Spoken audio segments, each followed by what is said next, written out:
우리나라에서 초코파이 인기는 해외에서 인기보다 별로 높지 않습니다. 초코파이가 흔하기도 하고요.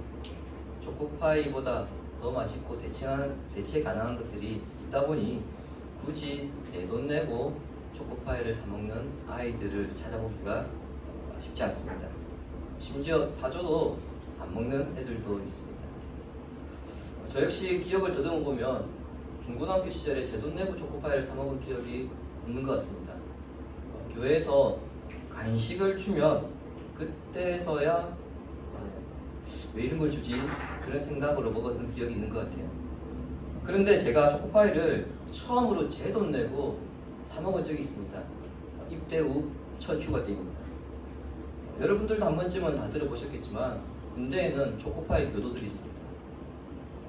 초코파이 하나 때문에 종교를 바꾸는 청년들이 있습니다. 종교 행사 때마다 초코파이를 주는데 몇 개를 주느냐에 따라서 그 다음 주 집회 참석률이 달라집니다. 제가 소속된 부대의 교회에서는요, 주일 예배가 끝나면 각자 초코파이 2개와 그리고 밀크커피를 주었습니다. 늘 그렇듯 불교와 천주교보다는 1개씩 더 주었기 때문에 교회에 많은 장병들이 모였습니다. 한 번은 천주교에서 작정을 했는지 초코파이 3개에다가 수박 한 채까지 주었습니다. 당연히 거기에 사람이 몰렸을 것이라고 생각했는데 정작 그 주에는 큰 이동이 없었습니다. 왜냐하면 그런 소문은 종교에서 갔다 와서 퍼지거든요. 갔다 와서 오늘 뭐 먹었다 이거 알기 때문에 그 주에는 뭘 준지 알 수가 없습니다. 그래서 그 다음 주에 영향을 받는데 아니나 다를까 그 다음 주에 성당에 많이 몰렸고요. 교회에는 평소보다 빈자리가 많았습니다. 근데 여러분 다시 그 다음 주에 교회에 많이 몰렸습니다. 이유가 뭔지 아십니까? 지난주에 초코파이 3개와 수박 같이 줬다 그 말 듣고 성당 갔는데 다시 원래대로 한 개만 주더라고요. 자, 여러분 이런 얘기 들으면 참 무섭죠? 한편으로는 그깟 초코파이가 뭐라고 그렇게 생각하시는 분들도 있을 줄 아는데요. 더 충격적인 이야기 말씀드릴까요? 초코파이 하나 때문에 종교 행사를 왔다 갔다 하는 사람들이 중고등학생들이 아니라 20대 청년들이라는 점입니다. 그 시절 초코파이 하나에 감사했던 기억이 있는데 전역하고 나면 어떨까요? 쳐다도 안 봅니다. 인간이란 이런 존재죠. 서면 앉고 싶고 앉으면 듣고 싶고 누우면 자고 싶은 존재입니다. 그러다 보니까 인간이란 존재는 늘 가진 것보다 가지지 못한 것을 생각하고 바라보며 살아갑니다. 이것은 곧 불평과 한숨과 고된 삶의 연속일 뿐이죠. 그러므로 우리의 삶이 주어진 것으로 만족하며 행복한 삶을 살기 위해서는 환경의 영향을 받지 않아야 하는데 이것을 위해서는 현재에 감사할 수 있어야 합니다. 오늘 우리 교회를 비롯해서 대부분의 한국 교회들이 맥주 감사 주일로 교회 절기를 지킵니다. 원래 맥주절은 구약의 3대 절기 중 하나로 6월절이 지난 안식일 다음 날부터요 50일째가 되는 날, 그래서 그날을 오순절이라 그렇게 해서 오순절을 지키고요. 그리고 오순절로부터 7주가 지났다고 해서 77절이라 그렇게 부릅니다. 죄송합니다. 6월절로부터 7주가 지났다고 해서 77절이라 그렇게 부릅니다. 맥주절에서 맥은 보리맥입니다. 우리나라가 6월 중순쯤 보리를 추수하는 시기이고요. 이 시기가 이스라엘의 오순절과 비슷한 시기이다 보니까 우리가 맥추절을 오순절과 연결해서 그렇게 지키는 경향이 있습니다. 그러나 이스라엘의 농경사회는 우리가 알고 있는 것과 조금 다릅니다. 그것을 이해할 때에 맥추절에 대한 의미를 오늘 우리 삶에 좀 더 실제적으로 적용하고 감사하는 날로 지킬 수 있습니다. 오늘 주보에 있는 출애굽기 23장 16절을 한번 보시기 바랍니다. 맥추절을 지키라. 이는 내가 수고하여 밭에 뿌린 것에 첫 열매를 거둠이니라. 수장절을 지키라. 이는 내가 수고하여 이룬 것을 연말에 밭에서부터 거두어 저장함이니라. 우리 한글 성경에 출애굽기 23장 16절에 맥추절을 지켜라 그렇게 번역이 되어 있습니다만 히브리어 원문을 보시면요, 수확의 절기다 그렇게 되어 있습니다. 수확의 절기를 지켜라. 혹시 지금 영어 성경을 가지신 분들은 곡식의 첫 열매를 수확하는 절기다 그렇게 되어 있는 것을 확인하실 수 있을 겁니다. 가나안 땅에서 첫 수확이 언제 일어나느냐? 보리 거둘 때거든요. 그게 니산월 17일입니다. 혹시 여러분 니산월 15일 하면 딱 머릿속에 떠오르는 게 있을 텐데요. 혹시 뭔지 아십니까? 니산월 14일 6월절. 그러니까 이스라엘이 첫 수확하는 시기가 언제냐면은 오순절이 아니라 실제로는 6월절 어간에 첫 추수가 일어납니다. 이스라엘은 6월절부터 해서 이제 6월절 다음 날부터 7일간 즉 또 무교절을 지키거든요. 그래서 무교절을 거의 8일 정도 지킵니다. 첫 수확이 무교절 기간이 일어나는 겁니다. 그래서 여러분 실제 그때의 절기를 우리가 초실절을 그렇게 실제로 우리가 추수절을 맥추절을 초실절에 부르는 경향이 있는데 실제 초실절은요 언제겠습니까? 6월절 어간에 추수한 그때입니다. 그래서 여러분 신약에서는 예수님께서 예수님 어떻게 부릅니까? 우리가 부활의 첫 열매라고 부르죠. 왜냐하면 그 날에 예수님이 부활하셨기 때문에. 그러니까 보리를 첫 추수하는 그 날에 예수님이 부활하셨기 때문에 우리가 예수님을 부활의 첫 열매라고 부릅니다. 자, 그날로부터 7주가 지나면 77절입니다. 그런데 이 77절에 대해서 성경은 이렇게 말씀합니다. 출애굽기 34장 22절입니다.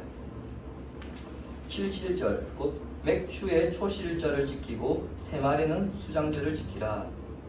우리 성경에는 맥추의 초실절 그렇게 번역이 되어 있습니다. 그런데 히브리어 성경은요 다릅니다. 밀의 첫 열매를 기념하는 잔치다. 그렇게 이야기해요. 밀의 첫 열매를 기념하는 잔치. 그리고 혹시 여러분 가운데 지금 세번역 성경이나 영어 성경을 가진 분들은 밀의 첫 수확을 기념하는 절기 그렇게 되어 있습니다. 우리가 맥추절을 초실절이라고 부르는 것은요 밀의 첫 수확을 두고 의미하는 것이지만은 실제 유대 동경사에서는 첫 추수는 언제 일어난다고 했습니까? 첫 보리를 추수하는 무교절 기간이 일어납니다. 자, 그러니까 이스라엘은 보리 첫 추수부터 해서요 밀의 첫 추수까지 대략 50일이라고 하는 기간이 있습니다. 자, 문제는요 이 기간이 인간의 힘으로는 뭘 어떻게 할 수도 없고 오직 하나님의 은혜를 구하며 대입 수능을 앞둔 그 수험생들과 학부모들처럼 조마조마한 마음으로 이 50일을 지내야 한다는 점입니다. 무슨 의미냐면요 무교절 이때는 우기가 끝나고 그리고 건기가 시작되는 그 교차점입니다. 동시에 여러분 이스라엘 사회에서는 이때 밀과 보리만큼 중요한 농작물이 있죠. 포도와 올리브. 우리 성경 감람나무로 되어 있는데 포도와 올리브 나무가 꽃봉오리가 막 터지기 시작한 때입니다. 우기 때 부는 바람은요 올리브와 포도나무에게 치명적입니다. 따라서 이 시기에는 어떤 바람이 불어야 됩니까? 건기 때 부는 바람이 불어죠. 근데 한편 또 이때는 밀이 3분의 1 정도 있는 데인데 이때는 이 밀에게는 어떤 바람이 필요하냐면 건기가 아니라 우기 때 부는 바람이 필요합니다. 여러분 어떤 현상이 생기겠습니까? 그러니까 우기 때 부는 바람과 건기 때 부는 바람이 타이밍을 제대로 못 맞춰버리면요 밀과 올리브, 포도 전부 다 작살납니다. 완전히 농사를 다 뒤엎게 됩니다. 가장 적절한 비율은요 이 7주 기간 동안에 1주는 우기 때 부는 바람이 불어야 되고요 나머지 6주는 건기 때 부는 바람이 불어야 밀과 포도, 올리브가 모두가 다 풍작이 될 수 있습니다. 이런 상황을 놓고 여러분 곰곰이 생각해 보시기 바랍니다. 음력 절기가 아무리 농경사회에 기반하고 있다 하더라도 우기바람과 건기바람이 1대6으로 이 비율을 맞추며 부는 것 여러분 이게 쉬울까요? 쉽지 않습니다. 사람이 어떻게 할 수 있는 것 아니죠. 오직 하나님의 섭리에 의해 움직이는 그 자연의 순리에 따라갈 수밖에 없습니다. 그렇게 노심초사하며 밀을 수확하였을 때 농부들은 그 불안한 시기를 지나고 첫 밀의 수확을 거두게 하신 것에 감사하면서 지금까지와 더불어, 물론 앞으로도 이 1대6이라고 하는 이 비율이 맞춰질지 안 맞춰질지 알 수 없습니다만, 그럼에도 불구하고 하나님께서 우리를 궁극도록 내버려 두지 않으실 것이다. 광야에서 인도하셨던 하나님께서 오늘 이 순간에도 우리를 수확하게 하고 거두게 하셨듯이 앞으로도 우리를 거두게 하실 것이다. 그러한 신앙 고백으로 밀 이삭의 첫 단을 하나님께 드렸던 것입니다.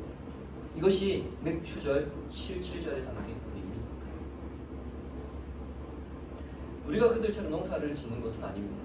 하지만 우리 역시 불안한 시기를 지나게 하시고 미래의 삶도 인도하실 것이라는 신앙 고백으로 이 절기를 지킬 때에 더욱 감사가 넘치게 됩니다. 만일 이러한 감사가 없다면 개인이든 가정이든 기업이든 교회든 필연 문제가 생길 수밖에 없습니다. 제가 앞서 말씀드렸던 대로 불평과 원망, 한숨만 남아있기 때문입니다. 이러한 사실을 가장 잘 알고 하나님께 감사의 삶을 살고 만족할 줄 알며 때로는 놓을 줄 아는 사람이 다윗이었습니다. 본문은 다윗이 하나님께 감사를 드리는 기도입니다. 다윗에게 많은 업적이 있습니다만 다윗의 가장 큰 업적이라고 한다면 여호와 하나님의 임재의 상징인 법궤를 예루살렘으로 모셔온 것입니다. 이것은 사무엘도 그리고 사울도 하지 못했던 일이죠.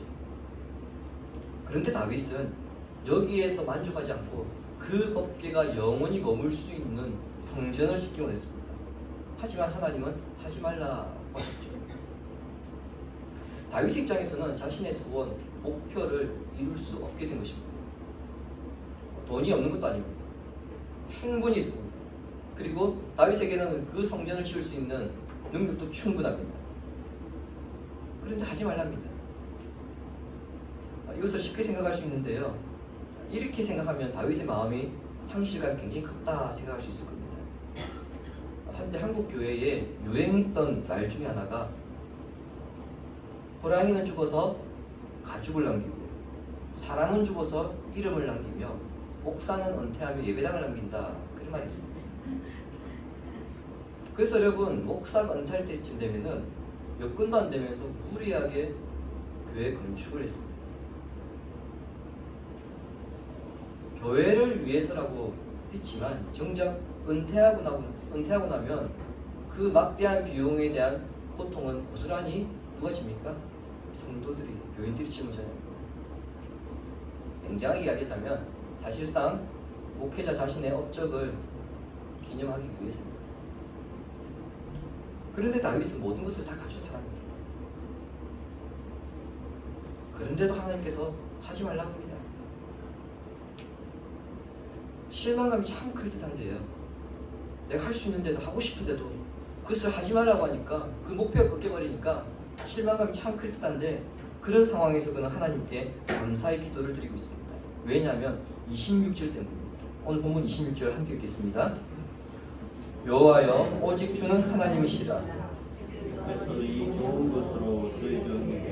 하시고, 여기서 이 좋은 것이란 다윗의 왕국이 영원할 것이라는 약속입니다. 그런데 우리는 다윗의 왕국이 영원하지 못했다는 것을 알고 있습니다. 아들 솔로몬으로 인해서 손자 르호보암 때는 그 왕국이, 강력했던 왕국이 두 개로 쪼개져 버렸습니다. 그나마 북왕국은 722년에 앗수르에 의해서 멸망해버리고, 남왕국은 605년부터 비실비실대다가 586년에 바벨론에서 또 완전히 멸망당했습니다. 좋은 것이긴 했지만 영원한 것은 아니었습니다. 물론 다윗은 그가 죽은 뒤에 이스라엘 역사가 이렇게 될지 당연히 몰랐겠죠. 알 수도 없었습니다. 그럼에도 그가 하나님의 약속을 좋은 것이라고 표현한 것은 그 나라가 영원하든 사라지든 하나님께서 자신의 왕국을, 그 나라를 인도하시고 보호하실 것을 믿었기 때문입니다. 이러한 믿음은 하나님이 영원하신 그 하나님께서 지금까지 내 삶을 인도하시고 보호하셨다, 이러한 기억과 확신에 근거합니다. 그래서 그는 하나님께서 주신 것들을 복으로 알고요, 그것들을 누리겠다고 그렇게 고백할 수 있었습니다. 내가 가지고 있는 것을 복으로 알고 그것을 누릴 수 있어야 합니다. 그것을 누리지 못하면 어떻게 될까요? 그때부터는 다른 사람들과 하고 자기가 비교하기 시작합니다. 그러면서 더 많은 것을 가지려는 욕망이 생기게 되어지죠. 주님이 사랑하시는 신약한 신문 성도 여러분, 2022년 상반기가 지났습니다. 지난 6개월 우리가 돌아보면은 국내외적으로 많은 일들이 있었습니다. 그리고 그 어느 때보다 굉장히 힘겨운 시간을 지나왔습니다. 우리의 한숨을 쉬게 하는 뉴스들은 계속해서 들려오고 있습니다. 이런 상황에서 지난 6개월도 힘들었는데 자고 일어나면 이것도 오르고 저것도 오르고 다 오른다고 하니 도대체 어떻게 살란 말인가 하는 그런 생각을 하게 되면은요, 우리의 삶은 한숨과 답답함밖에 남는 게 없습니다. 그러므로 상황은 여전히 어려울 수 있지만 그럼에도 불구하고 우리가 기대하는 하반기를 살아가기 위해서는 감사의 마중물을 부어야 합니다. 옛날에 펌프로 물을 부어올린 시절, 펌프가 비어버리면은 아무리 펌프를 눌러도 물이 안 나오죠. 그때 어떻게 합니까? 펌프에 물을 한 바가지 넣으면, 그래서 펌프를 누르면 그때 물이 나왔습니다. 그 물을 마중물이라고 합니다. 마찬가지로 우리 삶에 감사가 넘치고 지속적이기 위해서는 감사의 마중물을 부어야 합니다. 내 힘으로 힘겹게 내가 지난 시간 지나온 것 같은데, 지나고 보니 내 힘이 아니라 하나님이 아니었으면 이것은 불가능했다. 그런 시간들이 어떤 시간이었는지 한번 생각해 보시고, 그 일들이 어떤 일들이었는지 한번 생각해 보시기 바랍니다. 그것을 생각해낼 때에 우리는 앞으로도 그 하나님께서 동일하게 보호하실 것이다, 그런 확신을 가지게 될 것이고요. 동시에 우리는 이런 고백을 하게 될 것입니다. 고린도후서 12장 9절을 보시기 바랍니다.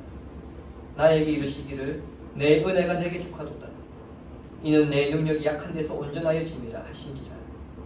그러므로 도리어 크게 기뻐함으로 나의 여러 약한 것들에 대하여 자랑하리니 이는 그리스도의 능력이 내게 머물게 하려 함이라. 아멘. 내 은혜가 너에게 족하도다.